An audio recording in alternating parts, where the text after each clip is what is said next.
Monzon m'a dit, le fruit vert peut tomber avant le fruit mûr, mais tout homme bon devrait souhaiter le contraire. Je voudrais donc que tu recueilles ce que je sais. Souvent, j'ai fait des émissions sur les antennes de Radio Mali. On ne me comprend pas, m'a-t-on dit. Je le sais bien. Même toi, natif de Kita, tu as peine à saisir mon langage. Il est pourtant sans mélange. Je pense que notre ancêtre, Kaladjan Sanko et Dubaka, devait parler ainsi. En effet, comme Monzon, je suis de la grande famille des Djambakate, ceux à qui personne ne peut rien refuser et qui partant ne doivent rien refuser à personne. Tout au cours de l'histoire du Mali, on nous vit partir d'un village à l'autre, d'un royaume à l'autre sans la moindre fortune. Aussi avons-nous été quelquefois, quand la paix régnait, le trait d'union entre les peuples.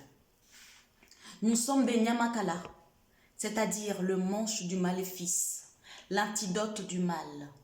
Nous supplicier, nous faire violence portait malheur, et ce privilège nous donnait le droit de partir là où un autre aurait été mal reçu. Nous sommes musiciens, cela vous le savez.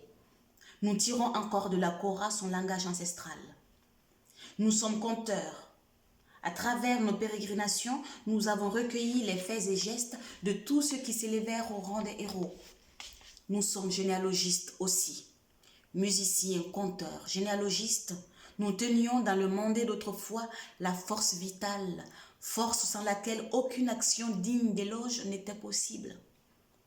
Souvent nous sortions de la parole, ou plus exactement, nous l'incarnions. Samori nous mettait à la tête de ses sofas pour les inciter à plus de courage. Sur le champ de bataille, si le maître à qui nous étions liés par le sang venait à mourir, nous échangions le ngoni contre des armes. Et combien de Nyamakala furent décapités par des souverains irrespectueux de l'usage qui veut que le messager soit épargné, même s'il venait la bouche pleine d'injures, surtout s'il était djeli. Mais le drame qui fut celui de l'Afrique fut aussi le nôtre. Des hommes vinrent qui avaient légitimé la haine. Ils l'avaient si bien légitimée qu'ils étaient mieux armés que nos défenseurs. Nous les djélis, les maîtres de la parole sans maître, nous avons alors considéré le patrimoine du Mali comme un bien mobilier, cela de père en fils.